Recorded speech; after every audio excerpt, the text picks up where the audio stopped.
बिस्मिल्लाहिर्रहमानिर्रहीम। नहमुदुहु व नुसल्ली अला रसूलिहिल करीम, अम्मा बाद। अज़ीज़ाने मोअज़्ज़िज़, हाज़रीन इकराम, शुक्रगुज़ार हूँ तमाम अपने साथियों का जो हमारी बात को मुस्तकिल तौर से सुन रहे हैं और अल्लाह के रहम से, अल्लाह के करम से हमारी बात को अमल में भी ला रहे हैं। मेरे अजीज साथियों, आज इस मुश्किल दौर में हम अगर अपने हालातों को नहीं समझे तो ये मुश्किल दौर आने वाले वक्त में और बढ़ने वाला है। मैं लगातार सभी लोगों से, सभी साथियों से, सभी प्रदेश के साथ साथ देशवासियों से यही अपील कर रहा हूं कि इस बीमारी को आप बहुत गंभीरता से लें। इस बीमारी को गंभीरता से ना लेने का ही परिणाम है कि हमारे मेरठ शहर में एक भी कोरोना का मरीज नहीं था, लेकिन एक इंसान की गलती से आज लगभग 24 लोग कोरोना के पॉजिटिव हैं और लगभग 42 लोग मेडिकल कॉलेज और परतापुर बाईपास स्थित सुभारती मेडिकल में भर्ती हैं। उनके परिवार से पूछो कि वो किन हालातों से गुजर रहे हैं, उनके बीवी बच्चों से पूछो कि वो किन हालातों से गुजर रहे हैं। अगर काश उनको ये हालात पता होते तो जो आप और हम आज हर जगह महल्ले में चौखड़ी लगा करके बैठते हैं, अपनी अपनी गलियों में चौखड़ी लगा करके बैठते हैं, मजाखोरी करते हैं, तो शायद वो लोग भी ना करते।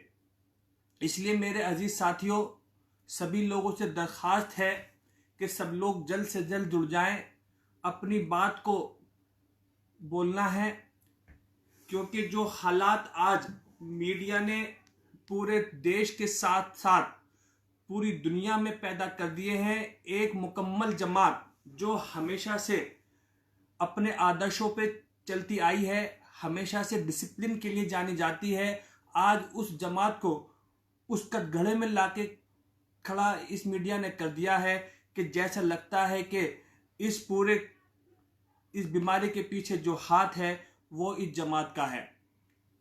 इसलिए मेरे सभी साथियों से दरख्वास्त है कि सब लोग जल्द से जल्द जुड़ जाएं, और सब लोगों के जुड़ने के बाद ही अपनी बात को मैं शुरू करूंगा। बात को शुरू करने से पहले मैं एक बार फिर शुक्रिया अदा करता हूं तमाम सामाजिक जो संगठन है उनका, तमाम राजनीतिक दलों का, जो रात और दिन हर चंद हर पल कोशिश कर रहे हैं कोई भी आदमी भूखा ना सोए। ये तमाम लोग मुबारकबाद के मुस्तहिक हैं कि जो अपने अपनी परेशानी को दूर छोड़कर गरीब और ज़रूरतमंदों की परेशानी को देखते हुए उनके घरों में राशन पहुंचा रहे हैं।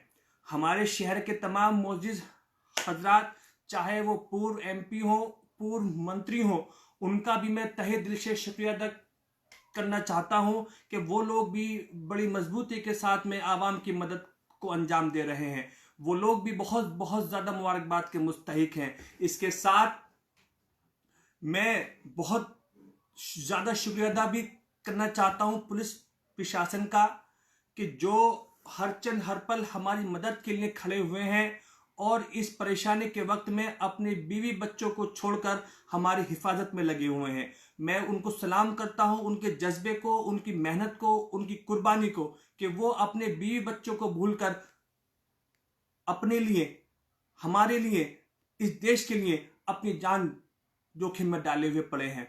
मेरे अजीज साथियों, जल्द से जल्द जुड़ जाएं। मैं अपनी बात को शुरू कर रहा हूं। एक तो ये जो देश की तमाम इलेक्ट्रॉनिक मीडिया ने इस जमात पर जो लांछन लगाए हैं, मैं उसके बारे में कुछ आपसे बात अर्ज करना चाहता हूं। एक जो सबसे बड़ी खबर गाजियाबाद जिले से आई कि वहां के कुछ जमात के साथियों ने नर्स के साथ में बदतमीजी की, नर्स के साथ में दुर्व्यवहार किया, वहां पे बदतमीजी करी। आज पूरा दिन अपनी टीम को वहां पर लगाया और इस बात की जांच पड़ताल करने की कोशिश की कि क्या ये बात सच है या झूठ है। जब वहां पे अधिकारियों से बातचीत हुई और मेडिकल स्टाफ से बातचीत हुई, तो जब उनसे बोला गया कि आप हमें सीसीटीवी फुटेज आप वो दिखाइए, तो किसी भी अधिकारी के पास या किसी भी मेडिकल स्टाफ के पास में कोई भी फुटेज बिल्कुल नहीं निकली। इसके बाद में एक खबर सहारनपुर से आती है, इलाहाबाद से आती है, उसके बाद में कानपुर से आती है, उसके बाद में उन्नाव से आती है, उसके बाद में कन्नौज से आती है और दीगर अलग अलग जिलों से ये खबर आ रही है। लेकिन कोई भी शख्स इनसे इस बात को पूछने को तैयार नहीं है कि ये जो इल्जाम आप इस जमात के ऊपर लगा रहे हो, क्या आपके पास में कोई भी सबूत है। जब सबूत की बात आती है तो ये तमाम मीडिया के लोग अपनी अपनी बगले झांकने लगते हैं। इसलिए मेरा सभी देशवासियों से ये अपील है कि आपका जो भरोसा अपनी जमात पर बना हुआ है उसे बिल्कुल मजबूती के साथ में कायम रखें। ये सिर्फ और सिर्फ मीडिया का प्रोपेगेंडा है कि किसी भी तरीके से आप इस साफ सुथरी जमात को बदनाम करो। लेकिन जहां पर अल्लाह की मदद होती है वहां पर किसी भी आदमी को, किसी भी जमात को या किसी भी चीज को बदनाम नहीं किया जा सकता। और इंशाल्लाह ताला आज पूरी कौम इस जमात के साथ में खड़ी हुई है। हर फिरके का मुसलमान इस जमात के साथ में खड़ा हुआ है। क्यों कि कुछ गलतियां हुई हैं, लेकिन वो गलतियां इतनी बड़ी नहीं है कि जिनकी वजह से आज पूरे देश में और पूरी दुनिया में जमात को बदनाम किया जा रहा है। इसलिए मैं जो भी ये इल्जाम लगाए जा रहे हैं इनकी आज पूरी तरीके से जांच पड़ताल हुई। इसमें कोई भी इल्जाम सही नहीं है और ये सिर्फ और सिर्फ मीडिया का ही हमारी जमात पर ये बहुत बड़ा लांछन है। और इंशाल्लाह ताला आने वाले वक्त में हमें अल्लाह की जात से उम्मीद है कि जो सच है वो सच रहेगा और वो जो झूठ है वो झूठ रहेगा। एक बात। दूसरी बात, जब ये बात मुझे कहनी नहीं चाहिए, लेकिन आज परेशानी का वक्त है खासतौर से मुसलमानों के लिए, इसलिए मैं इस बात को आज बहुत जरूरी है कि अगर ये बात आज नहीं जो बोली गई तो शायद आने वाले वक्त में कोई दूसरा वक्त नहीं आए।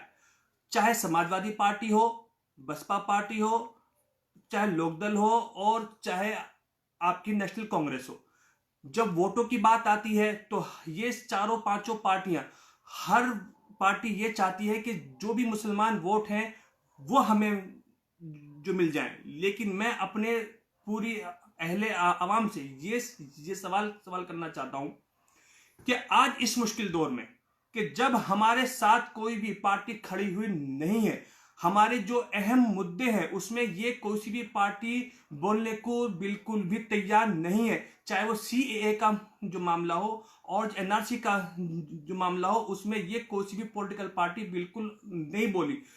चलो वो बात एक अलग थी, लेकिन आज उस जमात के साथ में जो हमारी रूह में बसती है, जिनसे हमने सीखा है, और मौलाना साहब जैसी शख्सियत जिनसे लोग हमेशा मिलने के लिए तरसते हैं, उनसे हाथ मिलाने के लिए तरसते हैं, उनके ऊपर इतने बड़े बड़े इल्जाम लगाए जा रहे हैं और ये तमाम पॉलिटिकल पार्टी के लोग बिल्कुल भी बोलने को तैयार नहीं है।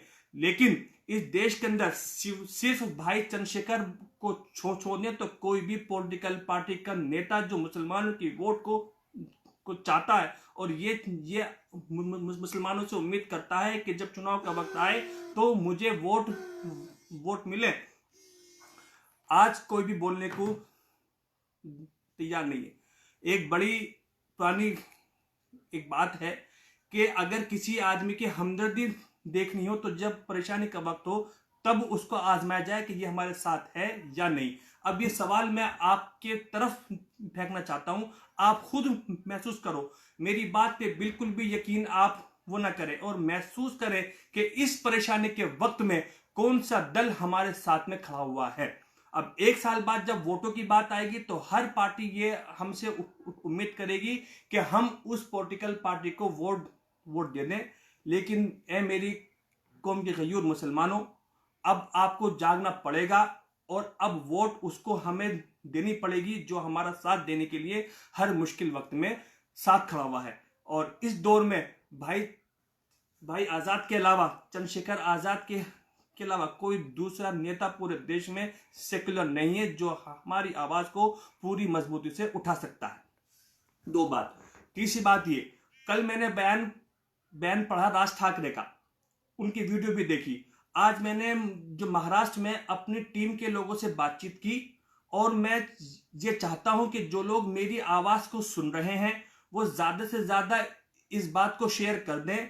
आज हमने अपनी टीम के लोगों से जो वहां पर रहते हैं उनके आसपास महाराष्ट्र में, उनसे हमने जो बातचीत करी और मैं चाहता हूं कि मेरी बात ये राज ठाकरे तक बिल्कुल पहुंचनी चाहिए कि जैसे ही लॉकडाउन पूरा होगा, चाहे उसमें एक दिन का वक्त मिले या 2 दिन का वक्त मिले, हमारी टीम आपके पास पहुंचेगी और आपको ये बात को एहसास कराएगी कि हम जमाती हैं और आप में अगर हिम्मत है तो आप हमें गोली मार के आप दिखाओ, क्योंकि हम बहुत ज्यादा मजबूत मुसलमान हैं और हमें इस बात का अकीदा है कि हमारी मौत जहां जिस वक्त और जिस हालत में लिखी हुई है वो वहां पर आकर रहेगी। लेकिन अगर कोई ऐरा गैरा आदमी हमसे ये कहे कि इन जमातियों को गोली मार दो तो हम इसे बिल्कुल बर्दाश्त नहीं करेंगे और लॉकडाउन के ओपन होने के बाद हम महाराष्ट्र जाएंगे और जाने के बाद में उनकी आंखों में आंखें